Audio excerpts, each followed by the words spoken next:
So busy isn't the real reason we lose friendships, and I think you know that. Something happens as we get older. When we're young, we're forced to be in this close friendship group. Whether it's because of school, whether it's because of our extracurricular sports, some activity, whatever, something has forced us to be together with people and we automatically make friends.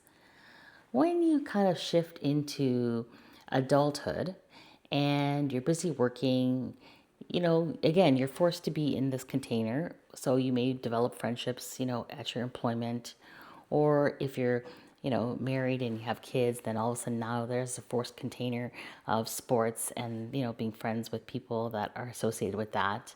So there's all these little containers that we make friends.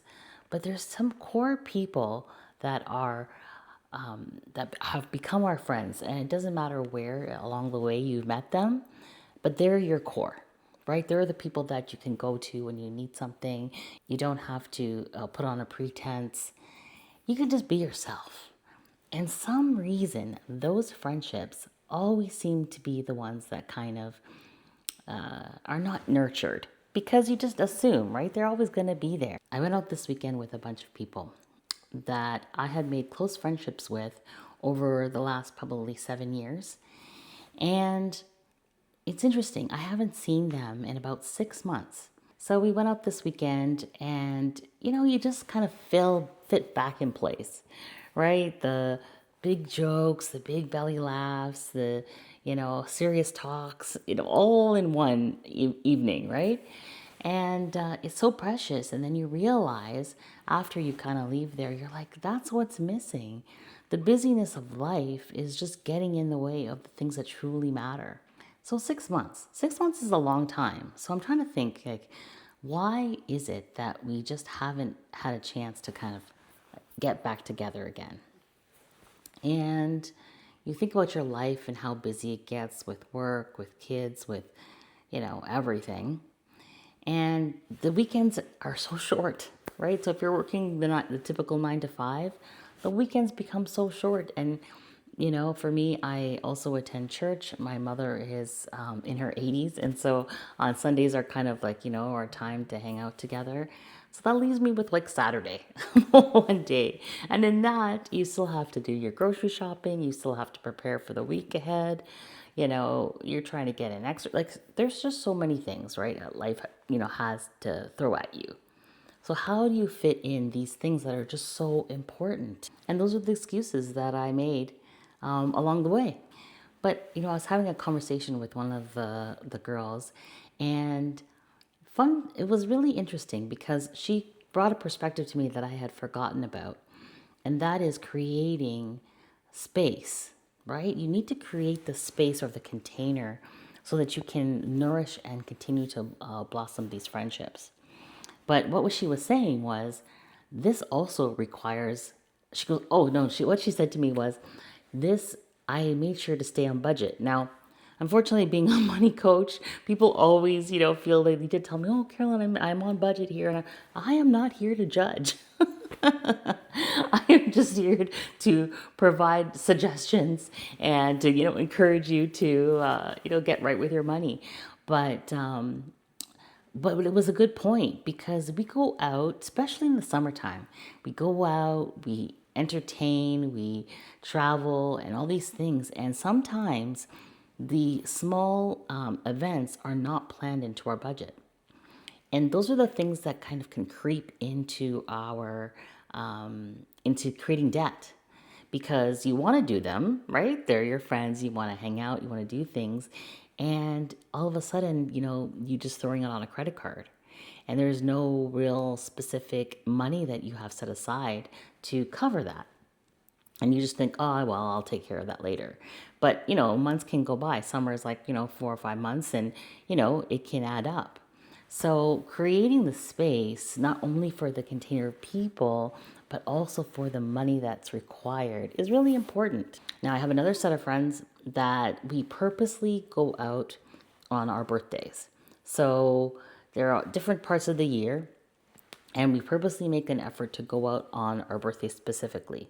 And so that kind of is like a forced oh, that date's coming up, so we got to make a plan, and whatever. So it kind of breaks the routine that you have in your life, and you're like, oh wait, no, I got to make that space for the person. So birthdays are a great way to do that because it's just fun to celebrate.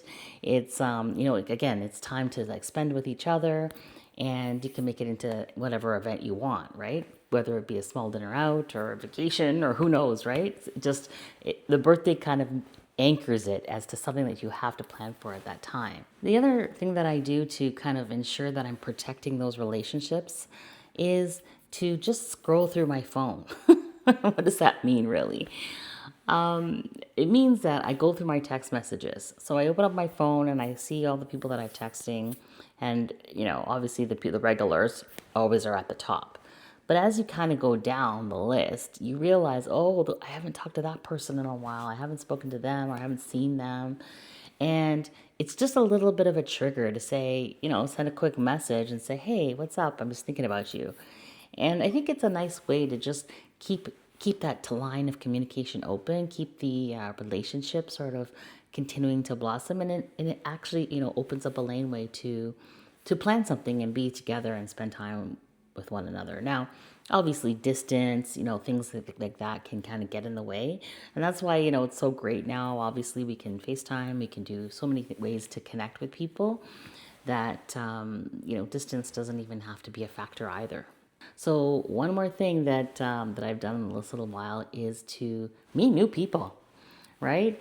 Recently, I went out with a bunch of ladies in my community, and that was a great time. I only knew, I think, two people there. Others were maybe acquaintances, and there was quite a few people that I didn't know at all. And it was a beautiful event. We got together, we did some painting, and just sat with people I didn't know, and just had conversation about life, what they're dealing with. Maybe they are in different stages of life, different age groups. It was really beautiful. It was a beautiful time to just get together and enjoy each other's company, even if you didn't know them. Finding some kind of a commonality, whether that be your culture, whether that be your background, language, something that draws you together. Because if you don't know the person, it's hard to, break through the ice, trying to get, and it's tiring. It's tiring making new friends, especially when you're older. Like, you don't have time for like the whole lead up that it takes to actually develop a friendship.